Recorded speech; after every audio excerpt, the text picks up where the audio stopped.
तीन आर्टिकल्स होते हैं, ए, एन और द। ये एक बहुत ही इंपॉर्टेंट वीडियो लेक्चर है। यहां पर हम कई कॉन्सेप्ट्स के बारे में समझेंगे। सबसे पहले तो हम ये समझेंगे कि दो तरह के आर्टिकल्स होते हैं, डेफिनेट आर्टिकल और इनडेफिनेट आर्टिकल। फिर हम ये जानेंगे कि कहां पर ए का प्रयोग किया जाता है, कहां पर एन का प्रयोग किया जाता है।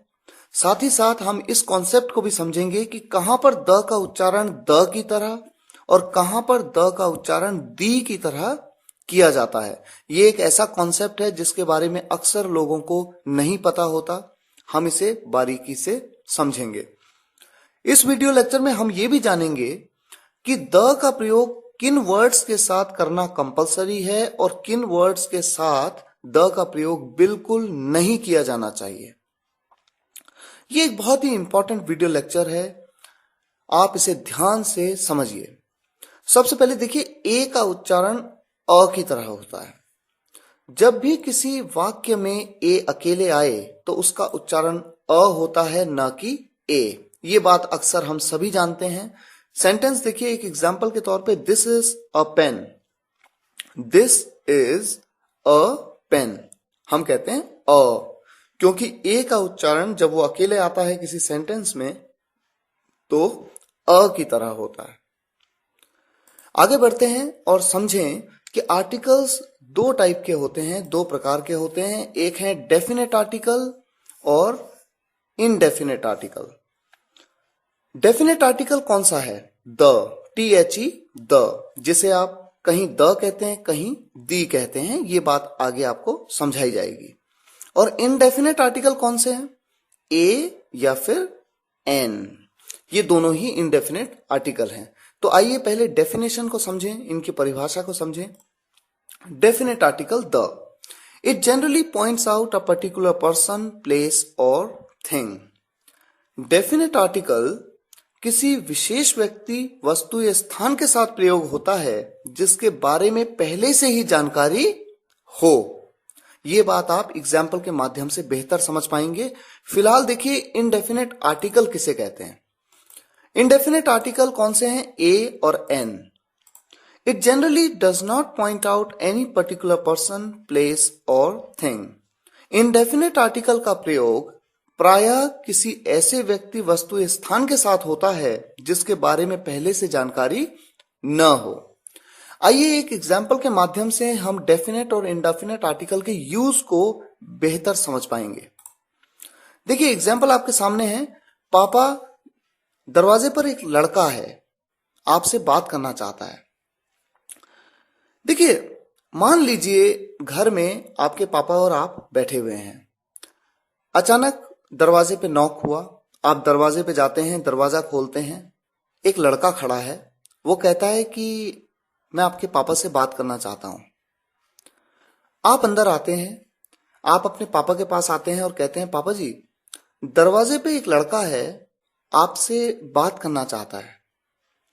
या आप कहते हैं, दरवाजे पे कोई लड़का है, आपसे बात करना चाहता है। आप कहते हैं दरवाजे पे एक लड़का है, या कहते हैं कोई लड़का है। तो देखिए, एक या कोई लड़का कहते हैं।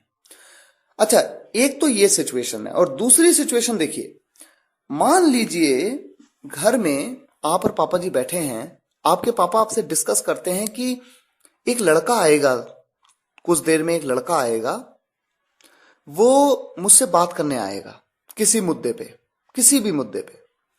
अब होता क्या है कि दरवाजे पे नॉक होता है। आप जाते हैं, दरवाजा खोलते हैं। आप देखते हैं, हाँ, वाकई में एक लड़का आया है। तो जब आप वापस अपने पापा जी के पास आते हैं तो आप कहते हैं, पापा, दरवाजे पे वो लड़का है, आपसे बात करना चाहता है।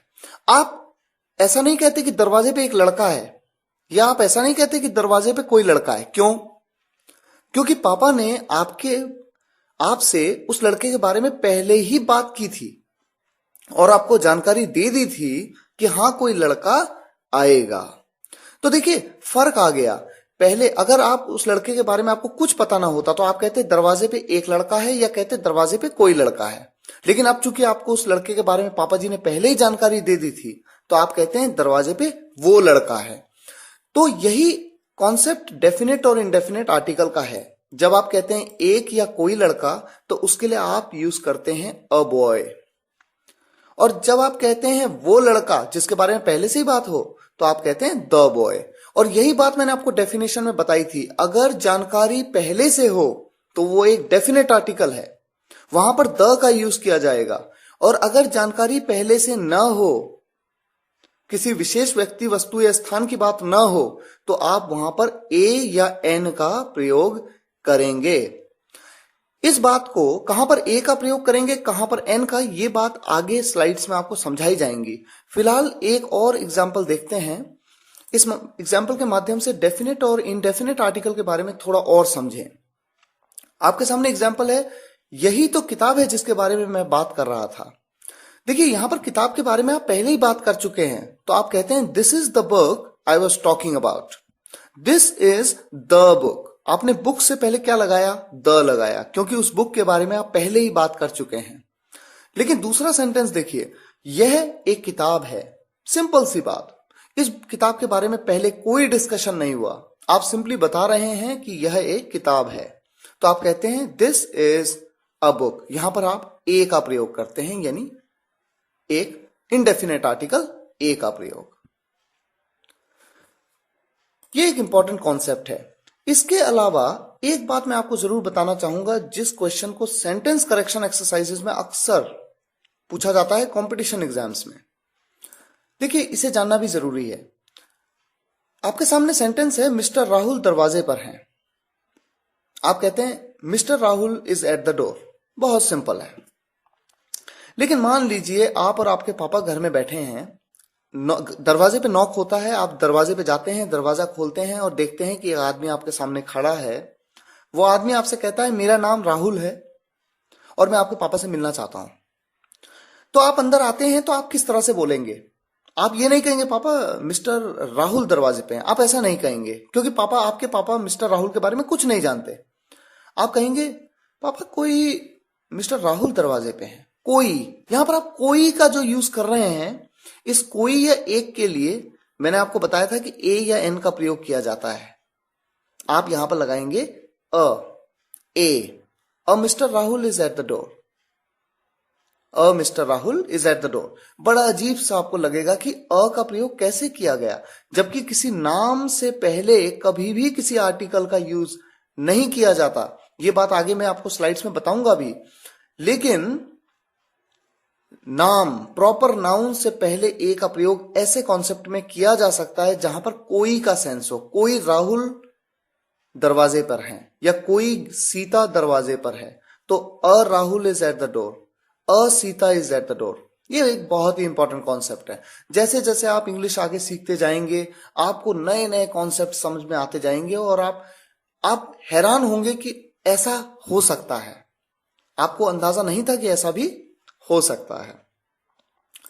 आइए आगे बढ़ते हैं और समझें कि कहां पर ए का प्रयोग किया जाता है और कहां पर एन का प्रयोग किया जाता है।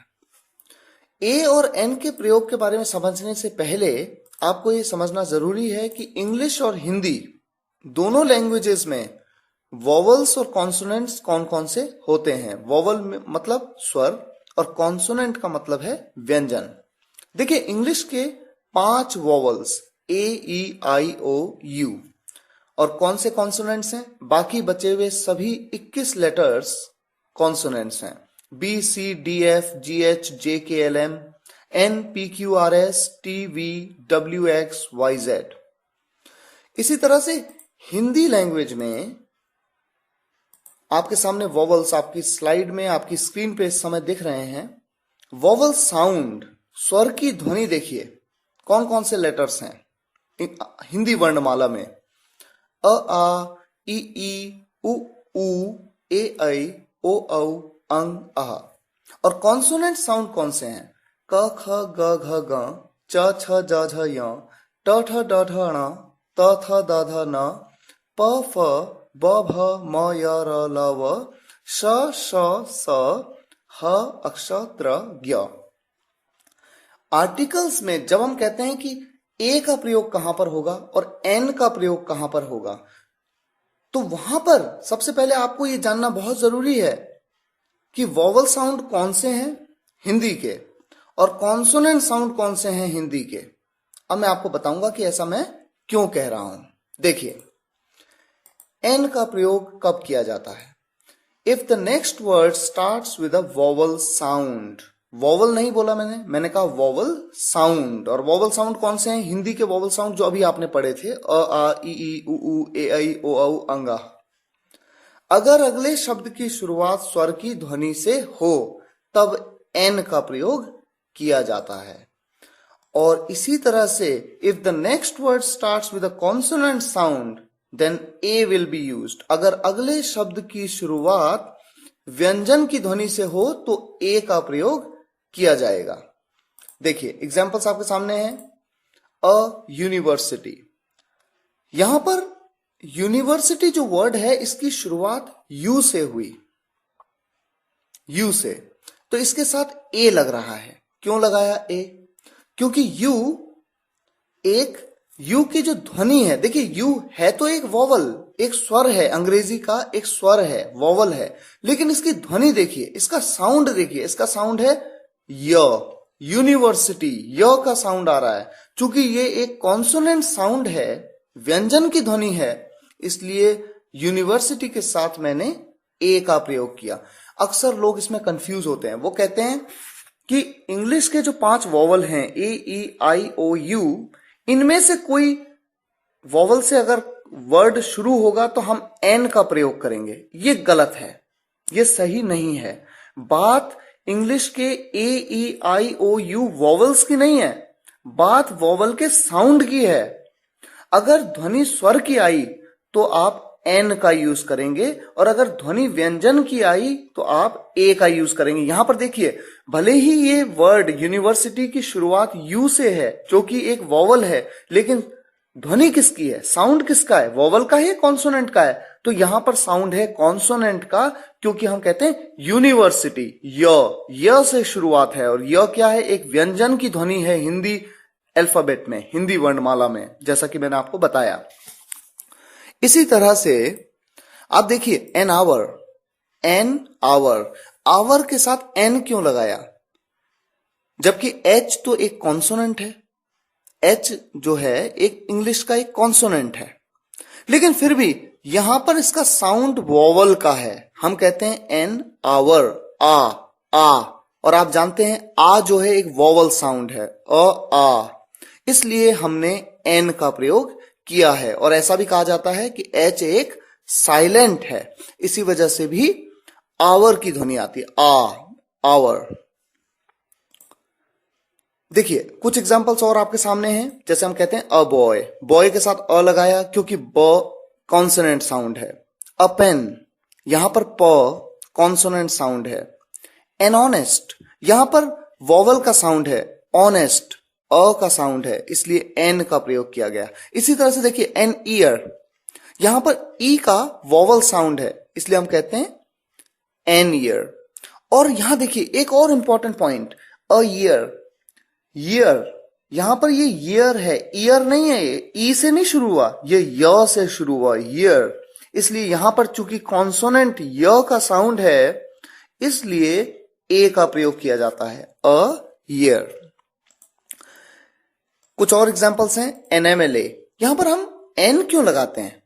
जबकि एमएलए में तो शुरुआत एम से हो रही है, एम एक कॉन्सोनेंट है। बात कॉन्सोनेंट की नहीं है, बात कॉन्सोनेंट की साउंड की है। देखिए यहां पर एम एल ए, आप कहते हैं एम ए से शुरू करते हैं एमएलए को, एम ए, तो ए जो है ये एक वोवल का साउंड है, इसीलिए आप एन का प्रयोग करते हैं। इसी तरह से देखिए अ यूनियन, यहां पर य का साउंड आ रहा है जो कि एक कॉन्सोनेंट साउंड है, इसलिए आप ए का प्रयोग करते हैं। एन ऑरेंज, आप एन का प्रयोग करते हैं क्योंकि ऑरेंज अ का वोवल साउंड है। इसी तरह से एक इंपॉर्टेंट कॉन्सेप्ट है कि कहां पर द बोलेंगे और कहां पर दी बोलेंगे। बहुत ही सिंपल, दी का प्रयोग कब करेंगे? जब अगले शब्द की शुरुआत स्वर की ध्वनि से हो, if the next word starts with a vowel sound. और द का प्रयोग कब करेंगे? If the next word starts with a consonant sound. बिल्कुल उसी तरीके से जैसे ए और एन का प्रयोग किया। ए का प्रयोग कब करते हैं? जब कॉन्सोनेंट साउंड से शुरू हो। एन का प्रयोग कब करते हैं? जब अगला वर्ड वॉवल साउंड से शुरू हो। इसी तरह से दी का प्रयोग कब करते हैं? जब अगला वर्ड वॉवल साउंड से शुरू हो। और द का प्रयोग कब करते हैं? जब अगला वर्ड कॉन्सोनेंट साउंड से शुरू हो। एग्जाम्पल आपके सामने है, आप इन्हें आसानी से समझ सकते हैं। The boy, the pen, the year, the honest, the elephant. देखिए दी एलिफेंट, ए, क्योंकि यहां पर स्वर की ध्वनि आई इसलिए दी लगाया, दी एलिफेंट। कभी आपने नोटिस किया होगा जब मूवी फिनिश होती है तो हम कहते हैं दी एंड, हम द एंड नहीं कहते हैं, हम दी एंड कहते हैं। क्यों? क्योंकि एंड, ए की ध्वनि कौन सी ध्वनि है? स्वर की ध्वनि, इसलिए हम कहते हैं दी एंड। द हाउस, तो ये एक इंपॉर्टेंट कॉन्सेप्ट है। अब आप ये समझिए कि कहां पर द का प्रयोग किया जाता है, वेयर टू यूज द, कहां पर करना कंपलसरी है। देखिए यूनिक पीपल और ऑब्जेक्ट्स के साथ में जो केवल एक हैं, इकलौते हैं। द सन, द अर्थ, दी अर्थ, यहां पर आप क्या कहेंगे? दी अर्थ। क्यों कहेंगे? क्योंकि एक वॉवल साउंड है। The moon, the president, the CEO, the world, the sky. इसी तरह से द का प्रयोग विशेषण के साथ, उन विशेषण के साथ किया जाता है, उन विशेषणों के साथ किया जाता है जो एक पूरे ग्रुप का बोध कराते हैं, जो पूरे ग्रुप का या जाति का बोध कराते हैं। जैसे देखिए the old, the young, the rich, the poor.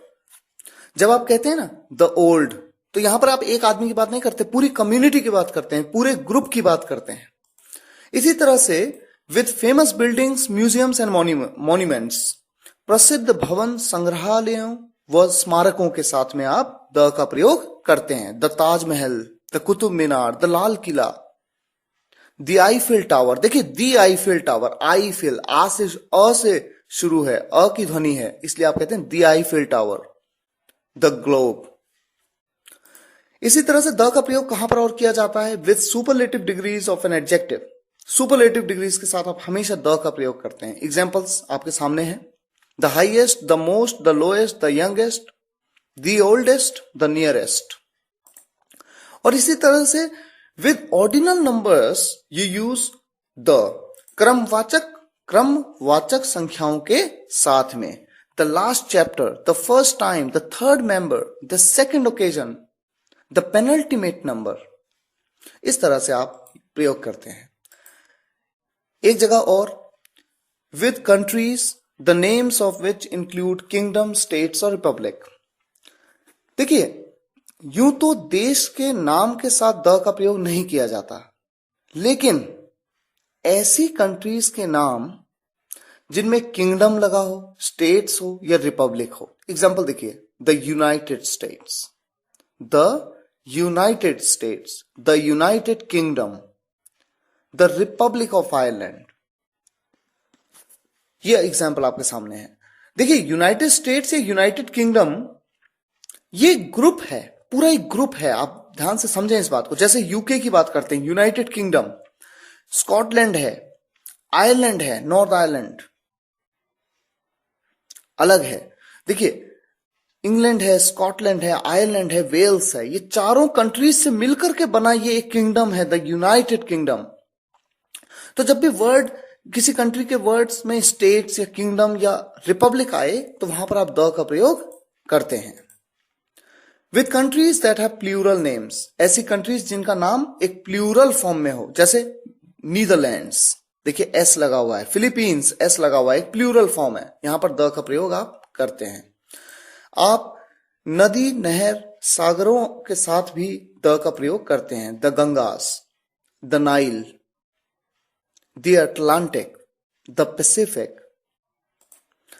या फिर आप फैमिलीज के नाम के साथ भी द का प्रयोग करते हैं, परिवारों के नाम के साथ। The Ranas, the Khans, the Tatas, the Birlas, the Ambanis, the Guptas, the Jacksons. इस तरह से पूरे खानदान को, पूरे एक परिवार को डिनोट करता है। ओनली से पहले द का प्रयोग केवल तब किया जाता है जब वाक्य में ओनली का मतलब होता है इकलौता। देखिए किस तरह से, द ओनली सन, इकलौता बेटा। द ओनली फ्रेंड, इकलौता दोस्त। द ओनली बैट्समैन, इकलौता बैट्समैन। द ओनली पर्सन, इकलौता व्यक्ति। तब ओनली से पहले द का प्रयोग किया जाता है। और देखिए एक वर्ड है होल, WHOLE, जिसका मतलब होता है सारा या पूरा। होल से पहले द का प्रयोग किया जाता है। और ऑल, ALL, ऑल के बाद में भी द का प्रयोग किया जाता है। देखिए all the books are here, सभी किताबें यहां हैं। I visited the whole world, मैंने सारी दुनिया घूम ली। I visited the whole world. Where not to use the का प्रयोग कहां पर नहीं किया जाता? देखिए before the name of a disease, किसी बीमारी के नाम से पहले द का प्रयोग नहीं किया जाता। Before the name of a language, किसी लैंग्वेज के नाम से पहले द का प्रयोग नहीं किया जाता। जैसे हिंदी, आप द हिंदी नहीं कहते, या द इंग्लिश नहीं कहते आप, या द अमेरिकन नहीं। आप किसी लैंग्वेज से पहले, लैंग्वेज के नाम से पहले द का प्रयोग नहीं करते हैं। इसी तरह से किसी प्रॉपर नाउन से पहले द का प्रयोग नहीं किया जाता। प्रॉपर नाउन के बारे में आपको नाउन चैप्टर में बताया गया है। किसी व्यक्ति, वस्तु, स्थान के नाम को प्रॉपर नाउन कहते हैं। उसके नाम से पहले आप द का प्रयोग नहीं करते। Before the name of a country, किसी देश के नाम से पहले आप द का प्रयोग नहीं करते। लेकिन देखिए ब्रैकेट में लिखा है exceptions have already been taught. मैंने आपको एक्सेप्शंस बताए थे। जिन कंट्रीज के नाम में स्टेट हो, रिपब्लिक हो या किंगडम हो, ऐसे कंट्रीज, ऐसे देशों के नाम से पहले द का प्रयोग किया जाता है। कुछ एग्जांपल्स और हैं। Before the words breakfast, lunch and dinner, breakfast, lunch या डिनर से पहले कभी भी द का प्रयोग नहीं किया जाता। और इसी तरह से एक थोड़ा सा इंपॉर्टेंट और है जो कि सेंटेंस करेक्शन एक्सरसाइजेस में अक्सर कंफ्यूज करता है। हॉस्पिटल से पहले कभी द का प्रयोग नहीं करते। गॉड, भगवान, गॉड से पहले कभी द का प्रयोग नहीं करते। और स्कूल से पहले भी कभी द का प्रयोग नहीं किया जाता।